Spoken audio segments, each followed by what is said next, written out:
Hey all, sorry for the delay in actually getting this video up. This is something I did back in January with a genuine hero of mine, Mr. Demark. It was really important for me to meet up with Dean because he was genuinely an influence when I was growing up. I used to go and see him play all the time with Roy Ayers or Don Blackman at the Jazz Cafe or Ronnie Scott's. And obviously he was around a lot on TV at that point, playing with Craig David. And I was just always blown away by his completely ferocious tone and his amazing feel. He's just such a funky bass player. And I was really fortunate enough to hang out with him at the Warwick bass camp a few years ago out in Germany. It was great to speak to someone who I'd only previously seen on stage in a performing capacity. And he's an absolutely lovely bloke. And he continues to do really interesting gigs. And he's one of the guys that gets called for those heavyweight funk projects, which is why he's played for people like Roy Ayers. And, you know, recently he's been doing stuff with people like Jonas Blue. Obviously, when we did this interview, neither of us knew the whole coronavirus thing was going to kick off. So, you know, so the interview is very much like looking to the future. And obviously, this is where we are now. It's crazy times at the moment, and I'm going to try and continue to do these interviews, probably remotely. So keep watching this space, and thanks once again for everyone that's following me on Instagram, subscribe to my content on YouTube. If you can be bothered to hit the notification button on YouTube, that would obviously be greatly appreciated. I'm also over on Facebook. Please spread the word. This is all about, you know, getting to know and hearing from all the great players around the UK and beyond. Let's go and hear from Dean anyway.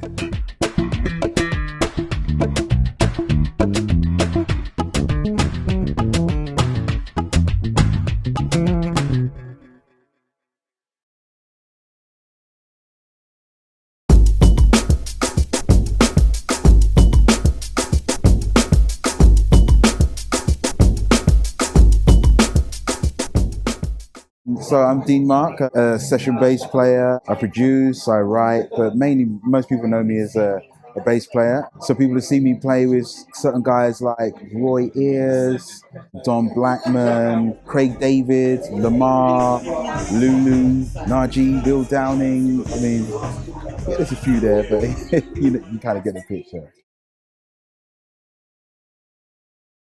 I started playing guitar when I was around about 10 years old, 10, 11, 12 years old.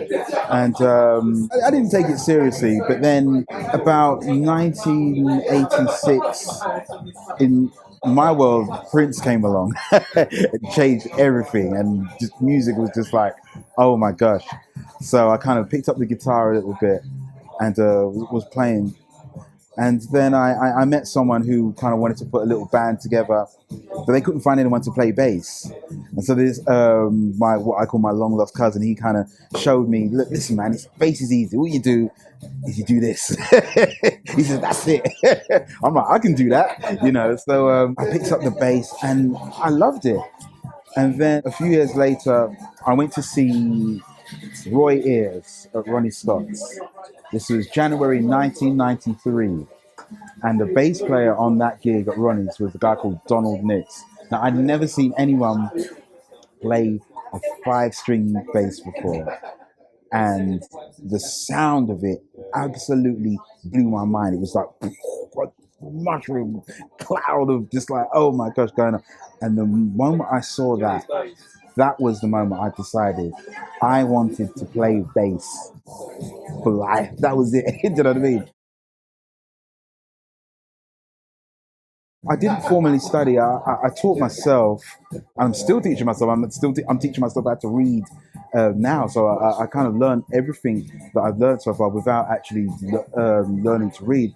I collected a lot of records. I was always in the record shop. There was Reckless Records on Berwick Street in London. I was there all the time, just in all those little record shops. And I would buy a record and I would come home and I had an amp in the bedroom. So I put the record on, plug bass into the amp, and I would jam along every single record I bought. Put it on, play along, put it on, play along. I did it for years. So all of that stuff taught me how to play. So, you know, playing with guys like Herbie Hancock against the record, you know, you hear Paul Jackson on bass and stuff, you know, all those records, the Shaka Khan records with Anthony Jackson, Marcus Miller, and all on the Grover Washington Jr. records, and Nathan East on everything else. You know what I mean? And that's how I kind of learned how to play, just picking it up off the records and then going along to jam sessions and sitting in and just being thrown into the fire and just trying to get my groove together, and and that kind of had this little snowball effect, and like, what are you doing next week? Do you know what I mean? Can I get your number? And then it just kind of just picked up from there, really. My first artist gig was playing for a guy called Philip Bent, a flautist from London. In '93, he was signed to GRP Records, and he had an amazing album out. And the following year, he was doing gigs in London, and he'd been out kind of to a lot of those jam sessions, kind of just seeing who was around. He was like, "Yeah, man, give me your number." And then I did a few gigs with him, and it was great because he was on that kind of Miles Davis type vibe, do you know what I mean? But playing flute, but he was, deep into that vibe. The music was no joke. It was quite intense, and I loved it. And so shortly after that, I did a few months with Boy George, and I'd only been playing just a few years, you know what I mean? And so that was really good. I met a drummer from the States who was here for quite a while called Mark Gilmore, and he was like really big on the drum and bass scene. But he was an absolute funk. He still is a funk doctor, a master of the old school funk. We're talking like the Parliament, the Funkadelic, the Bootsy type funk, but mixed with drum and bass. But anyway, he was based out in New York for many years. And Roy Ayers had a saxophone player called Ray Gaskins, and Ray Gaskins was looking for a bass player, and Mark Gilmore recommended me to him, and I ended up working with Ray for many years, which led on to me working with Roy Ayers. That was an absolute dream come true, because it was through Roy Ayers that I decided to become a musician, and so working with him was it was a mind-blowing experience. I didn't let Roy know that I was a fan. I held it down for like 2 years, and I didn't let him know. Back in the day, I mean, it's a lot different now, Ronnie Scott, but back in the day, an artist will play Ronnie Scott's for a week. So they'll do Monday to Saturday, and that will be that featured artist's week. But Roy was so popular, he used to play 3 weeks at a time. And we did quite a few of those 3-week runs, and it was the end of one of those last 3-week runs. I said to Roy, man, you got to do something for me, or else I'm not playing tonight. He's like, what you talking about, man? And I got this bag, and I pulled out about 40 vinyl records, Roy Ayers records, and I said, could you sign all of these, please? And he was like, whose are they? Oh, they're mine. And he couldn't believe it. He was just absolutely gobsmacked. And during the set when we were playing, he kept turning around and like just looking at me, and he was, God damn. He was so taken aback. But it was an amazing experience playing with one of my all-time favorite idols, And some people say never meet your idols, but he was a great idol to meet and work with and have a good relationship with. So through that, a lot of musicians passed through Ronnie Scott's, and so I got seen by Frank Tonto, and he was like, okay, because also on Roy, I used it as an opportunity to work on my synth chops. So there was a particular tune that was a big hit for Roy called Poo Poo Lala, and on the original record, it was Russell Ferrante that played the original bass synth on it. But I thought I want to play it just like the record, so I used to really get into it, and I think Frank saw that and said, wow, okay, you play synth. So that led on to the whole Craig David thing, and which led on to a good at least 4 years of some amazing tours and stuff. It was an amazing time. I mean, funk is my thing. I mean, I collected so much records, and the Parliament, the Funkadelic, and the James Brown and the Earth, Wind and Fire stuff was my musical staple diet, And so when we got to work with Don Blackman and stuff, just learning a few things about how he applied the sound of that funk, it was just like, whoa, there's no better school to learn that stuff. And even playing with Roy Ayers, for many of those years, we had Dennis Davis on drums. For people who don't know Dennis Davis is the drummer on the Red, Black and Green record. He's the drummer on the Coffee album, the You Send Me, and he's also the drummer on Stevie Wonder's Do I Do, Hotter Than July. He's the drummer on David Bowie's Ashes to Ashes. He's the drummer on Jermaine Jackson's Let's Get Serious. So, do you know what I mean? This guy was no joke. I remember one time we were playing at Ronnie Scott. We were playing a tune. I can tell you the tune. It was called Evolution, a real kind of upbeat tempo. So the groove is steady. I remember just playing this thing. I was just playing along. And as he was playing, he went, "Yo, you gotta listen to me, man," as he was playing. And I just thought, oh my God, I'm not, there's something I'm not doing right. But that kind of caliber of player, especially on the gig, he's not going to tell you what you're doing wrong. Because if he has to tell you what you're doing wrong, you got no business being on stage with him. So he's like, just listen to me. So I really tuned in, and I could feel in between the verse and the chorus, he was just making a few little just dynamic shifts, And I thought, okay, and I really locked into him. And then he just started laughing.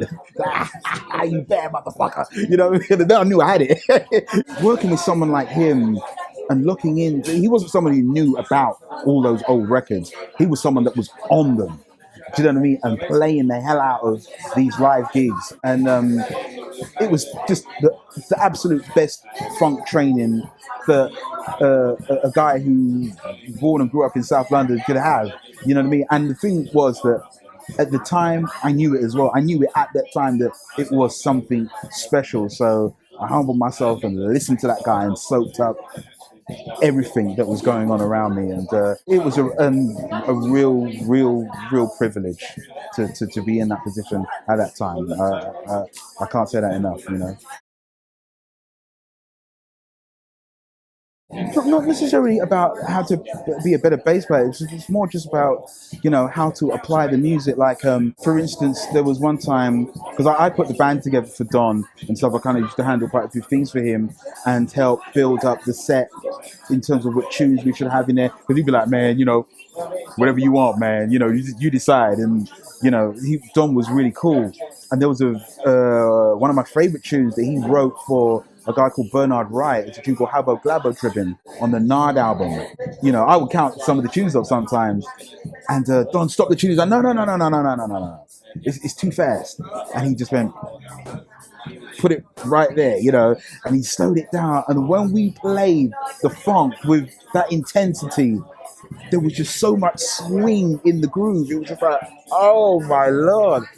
It just like, again, it was one of those moments just showing you that one little thing of just how to put the funk just in that right spot, in the right sweet spot in terms of tempo, how much swing you get in it, And that was a mind blower, just like on its own. But Don was also his business acumen is incredible, because I had to kind of help arrange a few international gigs with him. And just his application of how to go about that was mind-blowing. And I really held on to a lot of things that he taught me. And those kind of really set the bar for me going forward of how to make sure you've got everything organized in a business sense before you even think about organizing a gig. Do you know what I mean? He was just absolutely on point, and he shared quite a few things with me, and I'll always value that. It was amazing learning from those guys. Is to put the tunes first. If you're a funky bass player, don't worry about being funky. You worry about listening to the drummer, the keyboard player, the guitarist, the horns, the vocals, and hearing all the space in between. That will tell you where you need to be. And sometimes, the funkiest thing you could do is stop playing. Because if you know where to stop at the right time and then when to come back in, it's just like, when that, because you know when to hit with that bass. Sometimes just stopping is the funkiest thing you can do. It's knowing that. So it's not about playing impressive licks. It's about knowing the geography of the music, being able to feel it all at the right time, and just knowing when and when not to. It's all in the space. The funk's in the space.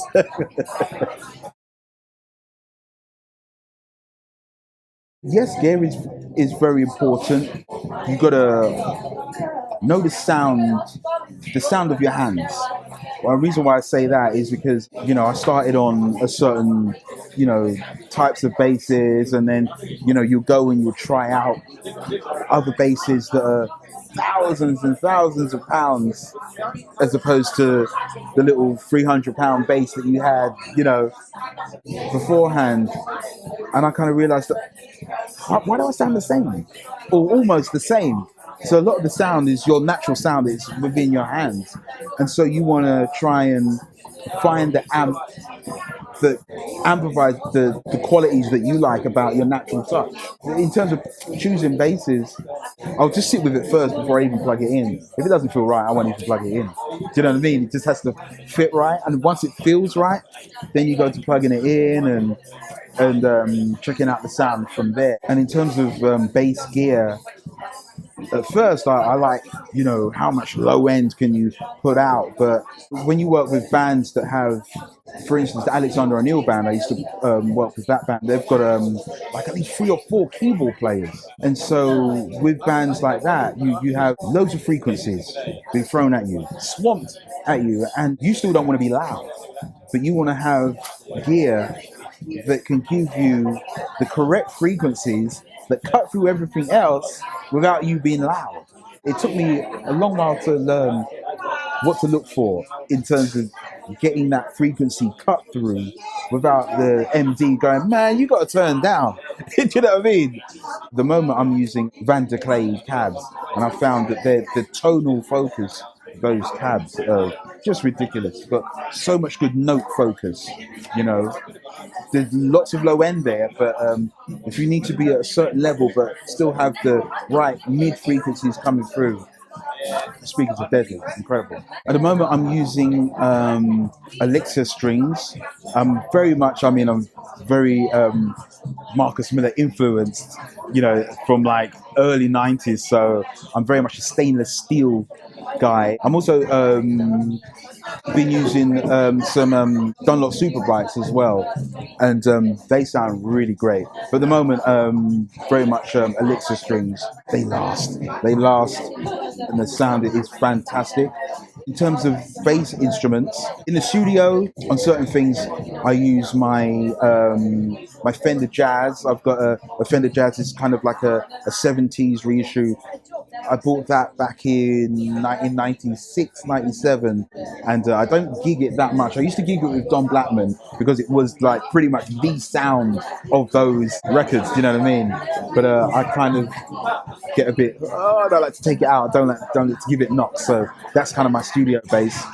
Live, I have a Ken Smith design 5-string jazz bass that I use, and a Marcus Miller V7, the one with the rosewood neck, 5-string, with the lovely Sire preamp is excellent, and it's very inexpensive, but the tone of it is incredible. Again, with the Elixir strings, the tone of it is great, and the finger spacing at both ends, like at the nut, is just a little bit wider, and I love it. At the moment, I'm pretty much a controller keyboard, and I use, Logic's Mainstage. So with that, I'll kind of listen to a record and listen to the bass sounds on that, and just kind of layer up sounds to kind of. I don't necessarily when I do live. Let's say, because I did Alexander O'Neill just a couple of years ago, I had to just fill in. So I revisited some of the stuff, and how I do it in terms of getting a bass sound that's on a record. I kind of get it to, in the studio, I get it to match it. Think about the characteristics of that sound. So if it's like, is it kind of like a sawtooth sound or whatever, then I make it slightly exaggerated, make it a little bit more bigger. Because I find that when you get on stage with real drums, loads of keyboards, they eat into those frequencies. So if your sound is bigger than, or more exaggerated than the record, when the rest of the band starts playing, it actually reduces down to what sounds like the sound of the original synth sound on the record. Do you know what I mean? Because sometimes if you match it up in the studio or at home or whatever, and it sounds exactly like it, I can guarantee you, when you get into rehearsals or you get on stage, you think, oh man, that sounds nothing like it did at home. Do you know what I mean? Try not to play it on your own in sound check. Wait for everybody to start playing before you play it. Because if you play that sound on its own, people go, what's that? You know what I mean? So yeah, don't play it in sound check. Just on your own. Play it with everybody else. I'm working on my first Demark album. Approach to that is like, imagine if like someone like Mark Ronson or Quincy Jones was a bass player. Do you know what I mean? Imagine that. They were a bass player and they managed to work with whoever they wanted to. That's the kind of mental approach I'm trying to take with this album. So even though I'm a bass player, it's more than a bass player's album. It's more of a producer's album, a producer-songwriter's album. And that's my approach to it. One of the tunes that we completed and I'm quite happy with, I covered, again, self-confessed, a big Roy Ayers fan. I covered a slightly less well-known tune of Roy's called I Want to Touch You Baby. And I changed the groove on it a little bit. I have Vula, who's quite well known for singing with Basement Jaxx. I'm singing on it as well, but she sings with me on that. But I also managed to get Roy himself to come and play some vibes on the track. And so that's turned out really, really nice. I've been really lucky to get some help from my good friend Najee, the saxophone player from the States, who some people know, playing with Prince and many other people, and he features on that version of I Want to Touch You Baby, playing soprano sax. And there's also an original song that I wrote called Wait a While. Najee also features on sax with that, but I have Will Downing singing vocals on that as well, and that's just turned out amazingly. And there's some other songs that I'm working on. There's one with Ramina Johnson featuring on vocals, and there's a few others that I'm not going to mention just now, but that I'm trying to coax into, joining me on some of the other tunes. But it's coming together. I'm just having to do my musician thing, work and pay the bills, and in my spare time work on my project. So, but it's coming together. I want to get some releases this year, and hopefully by the end of the year, I'll definitely have an album's worth of material to put out there and start the whole Demark thing rolling along, So this year, I will be continuing to do some work with the British Collective, which is a band it's kind of like a super group that comprises of Noel McCoy, Donny, Junior Giscombe, and Omar. And that, come on, man. Those guys are serious heavyweights. So, to have all those guys in the same room at the same time and playing that music is fantastic. So we will have some stuff coming up with them. Over the past couple of years, I've been doing some shows with The Influence from the 90s. They had some great hits in the 90s. And I remember going to see Prince at Wembley Stadium. And they were supporting, this is back in 93, and they were supporting Prince at Wembley Stadium. And working with them over the past couple of years and just hearing stories about that time, it's just amazing. So I've always loved them. I've got all their albums, and again, it was a privilege to be asked directly. There wasn't a selection process. Basti, the original bass player, is now kind of just moved on and doing different things with his life, and he's decided that he wants to focus on that. So they came directly to me and just said, "Do you want to play some bass with The Influence?" I'm like, "Let me think." Yeah, you know what I mean. So so hopefully there's going to be some more stuff happening with them this year as well. In terms of tips into the session bass playing, is learn material before you get to out of the gig. There's the rehearsal and there's the gig. Which one do you think is the most important? It's not the gig. The rehearsal is the most important thing, especially if you're going to be working with people that you don't know. Like, let's say the keyboard player got you in, but you don't know the drummer, you don't know the guitarist, you don't know the singer. Learn all the material and be the first one to turn up at rehearsal with stuff learned. Don't go to rehearsal to learn anything. come with your bag packed. Do you know what I mean? Because when you come to rehearsal and you've learned all your parts, I absolutely guarantee you, one of the other guys is going to go, "Can I get your number?" It's as simple as that. So if you're called onto a gig and there's a rehearsal, get as much as you can down before the rehearsal and be there early. Turn up on time, look presentable, and just hold it down, take everything in. Pretty much that, just be on time. Be on time and know your shit.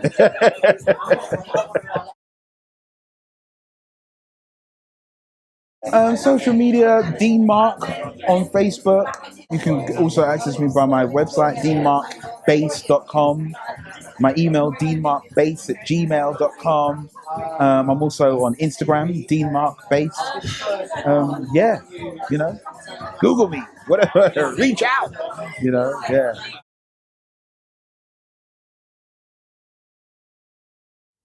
Dean, thank you so much for your time. It was such a pleasure to meet you again, and I really hope we can meet up in the future for a jam or something. I definitely owe you a beer.